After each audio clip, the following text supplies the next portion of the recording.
संताजी भाग 4. एकटा गणोजीच नव्हे, काही कदीम कारभारीही शंभूराजांवर इतराज होते. रामचंद्र निळकंठ बहुतकर हे त्यातले एक. ते राज्याचे अमात्य. अमात्यपदाचं काम मोठं, किचकट, कंटाळवाणं, वेळ खाऊही. रोज सदरेवर बसायचं, कागदी कामाचा ढीग उपसायचा. सुभ्यातून गडकोटातून देशाधिकारी आणि गडकऱ्यांनी रकमा गल्लाऐवजाच्या मागण्या केलेली तीच ती उबग आणणारी पत्रे वाचायची. सगळे खर्चाच्या बाबी तेवढ्या पुढे करत, वसुलाच्या नावे मात्र ठणाना. रामचंद्र पंत वैतागून म्हणत, साक्षात इंद्रपदनी कुबेराचा खजिना दिला तरी तो यांना पुरायचा नाही. आपण अमात्यपदावर आहोत म्हणून राज्याचा गाडा सुरळीत चाललाय ही त्यांची प्रामाणिक भावना होती. आणि ती बरोबरही होती. लढायांना खंड नव्हता. लष्करी खर्च दिवसेंदिवस वाढत चाललेला. शेतकरी देशोधडीला लागलेले. काय त्यांच्याकडून वसूल घ्यायचा? उत्पन्नात जबरदस्त खोट बसत होती आणि खजिन्याची कडकी कायम वाढत होती. अशा वेळी त्यांच्यासारख्या काटकसरीने कारभार करणाऱ्या अमात्याची राज्याला गरज होती. हिशोबी कामाचा त्यांचा अनुभव दांडगा. त्यामुळे अमात्यपद कायम त्यांच्याच पाचवीला पुजलेलं. त्यांनाही या कामाची आवड होती. वर्षानुवर्षे त्यांनी ते केलंही निगुतीने, अगदी मन लावून. खर्चावर करडी नजर ठेवली. कारभार काटकसरीने केला. रोडावलेला खजिना त्यामुळे कसाबसा पुरला. आपण नसतो तर दौलतीचं दिवाळं वाजलं असतं असं ते नेहमी बोलून दाखवत. एकीकडे आपल्या कर्तृत्वाची स्पष्ट जाणीव आणि अभिमान त्यांना होता, तर दुसरीकडे जमा खर्चाचे कोरडे कागद चिवडण्याचा मनस्वी कंटाळाही आला होता. कारभाराचं कल्पनातीत कसब अंगी असलेले मगदुराचे मुत्सद्दी आपण. पण कागदांच्या कसपटाखाली आपली क्षमता गाडली जाते. अमात्याला लष्करी अधिकार नसल्यामुळे राजकारणात त्याच्या शब्दाला काडीची किंमत नाही. खरं म्हणजे सदरेवरचा सर्वात मोठा कारकूनच तो. खिळा ठोकल्यागत एकाच जागी बसून राहणारा. यासाठी का आपला जन्म आहे? राज्यकारभारातल्या महत्त्वाच्या बाबींसंबंधी कधी आपला सल्ला घेतला जात नाही. एखाद्या विशेष कामगिरीवर आपली नेमणूक होत नाही. खेळातल्या जादा सोंगटीसारखी झाली आपली अवस्था. तब्बल 25 वर्षे कारभारात कुल्हे घासले. नजरेत भरणारं कर्तृत्व गाजवलं. तरी आपल्याकडे इतकं दुर्लक्ष व्हावं, इतकी उपेक्षा केली जावी आपली. छे, कसलं भिकार आयुष्य हे. जीवनाचा प्रत्येक क्षण वाया जातोय. अलीकडे असे निराशाजनक विचार वारंवार त्यांच्या मनात येत आणि ते खिन्न होत. आर्थिक बाबींसंबंधी शंभूराजे केवळ त्यांचाच सल्ला घेत. पण पंत केवळ त्यावर समाधानी नव्हते. त्यांची महत्त्वाकांक्षा वेगळी होती. फौजा चालवून त्यांना मोहिमा पार पाडायच्या होत्या. युद्धकारणात हिरिरीने भाग घ्यायचा होता. शंभूराजे कैद होण्याच्या 4 महिने आधी घडलेली अशीच एक घटना. कचेरीतलं काम संपवून पंत दुपारच्या भोजनासाठी वाड्यावर जायच्या तयारीत होते. हातातली लेखणी त्यांनी दौतीत ठेवली. हात उंचावून आळोखे पिळोखे देत अवघडलेलं अंग सैल केलं. डावी उजवीकडे झटके देऊन मान मोडली. आता ते उठणार एवढ्यात त्यांचा नौकर चिमणाजीने आत येऊन सांगितलं, परशुराम पंत आल्यात, जरुरीचं काम हाय म्हणत्यात. पाठव त्यांना. अर्धवट उठलेले पंत बैठक बदलून पुन्हा बसले. परशुराम त्र्यंबक घाईघाईने आत आला.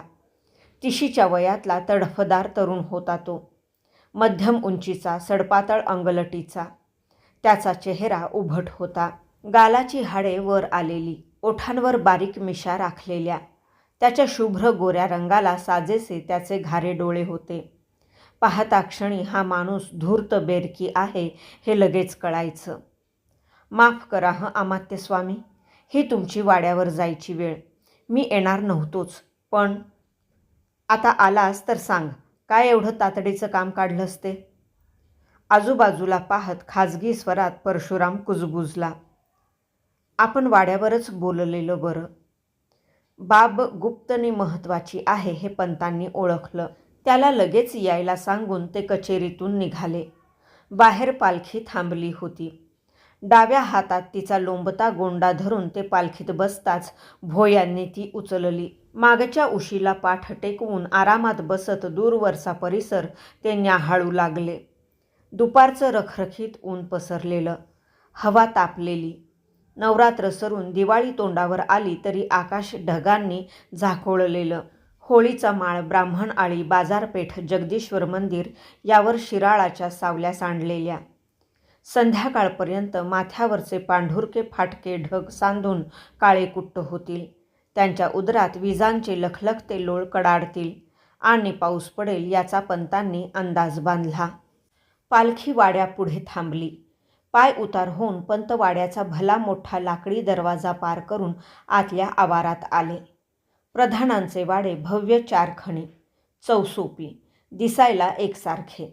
सभोवती पाषाणी परकोटाची भिंत, आत वाड्यापुढचं प्रशस्त अंगण नि ऐसपैस जोता. दर्शनी भागात ओसरी, त्यामागे दिवाणखाना, विश्रांतीच्या खोल्या, कोठ्या, मुदबकखाना अशी रचना. आतल्या भिंतींना रंगसफेती केलेली, भिंतींवर देखणी शमादानं टांगलेली. पलंग, गाद्या गिरद्या, खिडक्यांना रुळणारे सुरती कापडाचे देखणे पडदे असा थाट.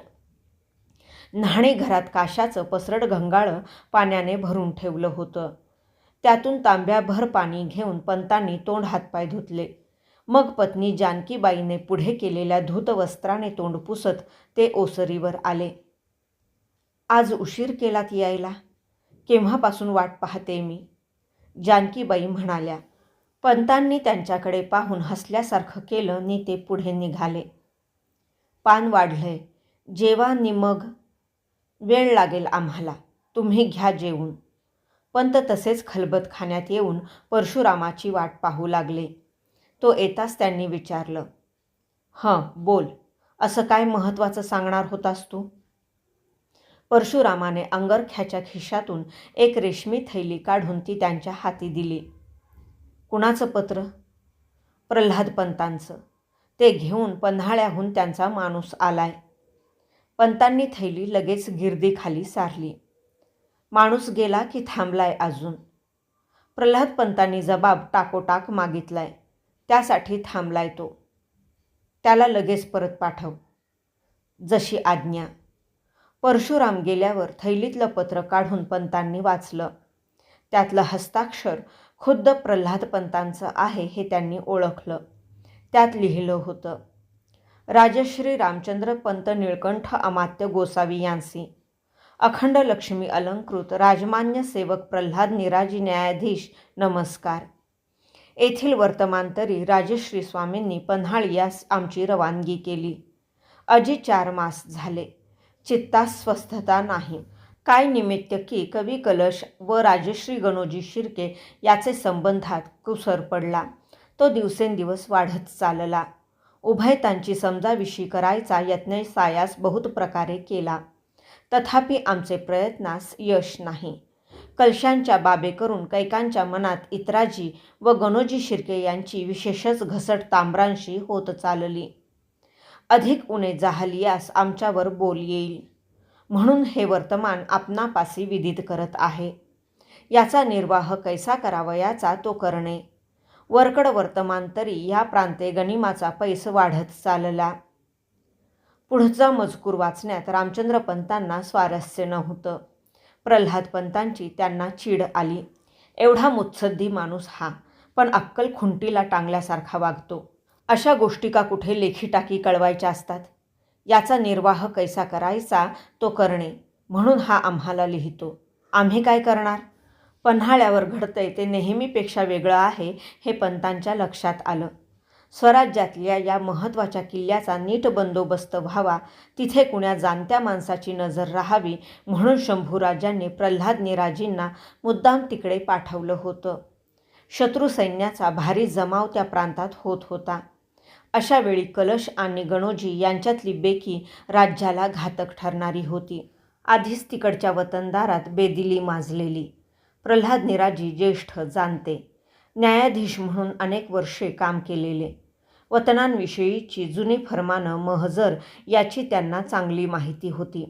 गणोजीच्या जहागिरीतल्या वतनदारांवर कवी कलशांनी जी धार धरली होती ती सौम्य करून दोघात तडजोड करावी, त्यांचं दिल साफ करून त्यांना राज्याच्या कामी लावावं ही प्रल्हादपंतांकडून शंभूराजांची अपेक्षा होती. त्यांच्या पत्रावरून तिकडचा मामला सांभाळणं त्यांना साधलेलं नाही हे स्पष्ट होत होतं. रामचंद्रपंत विचार करू लागले. त्यांना मागचा काळ आठवू लागला. स्वराज्यात त्यांचा राबता फार जुना. त्यांचे वडील निळो सोनदेव शिवाजी महाराजांच्या काळी डबीर, सचिव, मुजुमदार या महत्त्वाच्या पदांवर होते. पंतांना त्यांच्याकडून आपसूक कारभाराचं बाळकडू मिळत गेलं. वडिलांचं बोट धरून राजकारणातली मुसाफिरी करता करता यथावकाश अष्टप्रधान मंडळातही त्यांचा समावेश झाला. शिवाजी महाराजांच्या मृत्यूनंतर तख्तासाठी गृहकलह माजला. जरी त्यांचा कल शंभूराजांकडे होता तरी कलहापासून ते 2 हात दूरच राहिले. राजांपेक्षा 7-8 वर्षांनी ते मोठे होते, पण दोघांच्या मैत्रीत वयाचा अडसर त्यांनी येऊ दिला नाही. गादीवर येताच शंभूराजांनी जुन्या मैत्रीला स्मरून अण्णाजी दत्तोंची सुरनिशी काढून ती पंतांना दिली. सुरनिसाचा दरक अत्यंत महत्त्वाचा. छत्रपतींच्या राजपत्रावर संमत असा शिक्का उमटवण्याचा, सैन्यासह स्वाऱ्या शिकाऱ्या करून प्रदेश जिंकण्याचा अधिकार त्याला होता. सचिवपद मिळावं ही पंतांची जुनी महत्त्वाकांक्षा शंभूराजांच्या काळात एकदाची पूर्ण झाली. पण फौजा चालवणं, मोहिमा काढून राज्य साधन करणं हा धकाधकीचा मामला. पंतांसारख्या फडावरच्या मुत्सद्याला तो झेपणार नाही हे लक्षात येताच राजांनी त्यांच्याकडचं सचिवपद काढून ते शंकराजी नारायण गाडेकरांकडे दिलं आणि पंत इथून बिथरले. पद काढून घेतलं यापेक्षा आपल्या हाताखालच्या माणसाला ते दिलं ही गोष्ट त्यांना लागली. शंकराजी त्यांच्या पदरी असलेला कारकून. त्याला महत्त्व देऊन राजांनी जाणून बुजून आपला अपमान केला हे त्यांच्या मनाने घेतलं. केवळ शंकराजीचाच नव्हे, राजांचाही ते द्वेष करू लागले. फारशी ही गोष्ट कुणाच्या लक्षात आली नाही. याला कारण पंतांचा स्वभाव. त्यांचं व्यक्तिमत्व मोठ्या गुंतागुंतीचं होतं, आतून गूढ आणि वरून पारदर्शी. त्यांच्या लोभस देखण्या चेहऱ्यावर मनातले भाव कधीच दिसत नसत. त्यांचे गैरसमज वाढत गेले, एक त्यापाठोपाठ दुसरा, दुसऱ्यानंतर तिसरा. ते दूर करत बसायला राजांना वेळ वा फुरसद नव्हती. पंतांच्या नुसत्या पाहण्याने माणसाला धीर यावा, दिलासा वाटावा इतकी त्यांची दृष्टी शांतनी आश्वासक होती. चेहरा नेहमी प्रसन्न हसरा. धीमेपणाने सावकाश एक एक शब्द उच्चारत त्यावर जोर देत ते बोलत. त्यातून त्यांचा निश्चयी ठाम स्वभाव जाणवे. साध्या सेवकावरही ते कधी चिडत वा रागावत नसत. त्यांचं वागणं बोलणं सारच गोड होतं. जन हे राखता राजी, सर्वच राजीच होत असे. अंतरे चुकता तेथे सर्व भाजीच होत असे. समर्थ रामदास स्वामींचं हे वचन ते वारंवार उच्चारत. त्यांच्या आचरणाचा आधारही तोच नव्हता का? दया, क्षमा, शांती नि औदार्याचा मूर्तिमंत पुतळा असलेला हा साधुतुल्य माणूस चुकून राजकारणाच्या धकाधकीत पडला. याचं खरं स्थान राजमंदिरात नाही, धर्ममंदिरात आहे असं लोकांना वाटे. कारण त्यांच्या अडीअडचणी पंत शांतपणे ऐकून घेत, त्या दूर करण्याचा प्रयत्न करत. शक्य नसेल तिथे न चुकता दिलगिरी व्यक्त करत. हे सर्व गुण राजकारणात आवश्यकच. एरवी लोकांवर त्यांची चांगली छापही पडली असती. पण काळ वेगळा होता. शब्दांचा सारीपाठ खेळण्याचे दिवस संपलेले. शस्त्र समर्थपणे पेलणारं मन नि मनगट ही राज्याची गरज बनली होती. महाराष्ट्र एका युद्धजन्य पर्वातून जात होता. दख्खनच्या भूमीवर न भूतो न भविष्यती असा सामना झडत होता. अशा वेळी कारकुनांच्या कलमगिरीचं महत्त्व ते काय? सदरेवरून बसून साळसूद सल्ले देणाऱ्याला विचारतो कोण? फिरत्या रंगमंचाप्रमाणे परिस्थिती हरघडी बदलत होती. सैन्य वाऱ्यावर स्वार झालेलं. सरदारांना श्वास घ्यायची फुरसद नाही. घटनांची गतीनी वेग अचंबित करणारा. आणि या वेगवान पर्वाचं नेतृत्व नाठाळ नियतीने शंभूराजांच्या शिरावर टाकलेलं. कुठे प्रधानांशी निवांत बसून ते चर्चा करणार? त्यांची मानसिकता जाणून त्यांच्या मनातली किलमिष गैरसमज दूर करणार. हे समजून घेण्यात पंत कमी पडत होते. स्वतःपुरता पुष्कळ विचार ते करायचे, पण तो करताना पाशवी परिस्थितीशी झुंज घेणाऱ्या आपल्या राजाची मानसिकता काय असेल हे लक्षात घ्यायलाच ते तयार नव्हते. बैठ्या कामात वाघ असणारा हा मुत्सद्दी माणूस रणांगणात तेवढाच कुचकामी होता. लोकांच्या शेकडो समस्या शांतपणे ऐकून त्या सोडवण्याचा सराव त्यांना होता. पण 5-50 शिलेदार बारगीरांचं नेतृत्व करत गनिमांशी 2 हात करण्याचा वकूब मात्र त्यांच्या ठायी नव्हता. साहेबी कारकुनांची या शिवाजी महाराजांनी रुजवलेल्या सत्तेच्या मूलमंत्रावर त्यांच्या महत्त्वाकांक्षेचा वटवृक्ष उभा होता. राजकारणात माणूस नुसताच महत्त्वाकांक्षी असून चालत नाही. काळानुरूप आवश्यक कर्तृत्वही त्यानं दाखवलं पाहिजे. नसता तो कारभारातली अनावश्यक अडगळ ठरतो. अपेक्षेनुसार महत्त्व नाही मिळालं की मग तो कुढ्या आत्मकेंद्रित होतो. इतरांनी केलेलं काहीच त्याला चांगलं वाटत नाही. त्यातले फक्त दोषच तेवढे त्याला दिसतात. एकदा मनाची लघुता वाढली की क्षुद्रता यायला वेळ लागत नाही. पंतांचं तसं झालं होतं. मोरोपंत पिंगळे, अण्णाजी दत्तो ही प्रधानमंडळातली शक्तिशाली माणसं. त्यांचा दरारा धाकही तसाच. अष्टप्रधानांच्या वैभवाचा तो जुना काळ पुन्हा अवतरावा ही पंतांची तीव्र इच्छा. त्यांना वाटे, राज्य आबादान करून रयतेला सुखी करायचं असेल तर लढायांचा हा नंगा नाच तात्काळ थांबला पाहिजे. जरूर तर पातशहाशी बोलणी करू, त्याचा कौल घेऊ.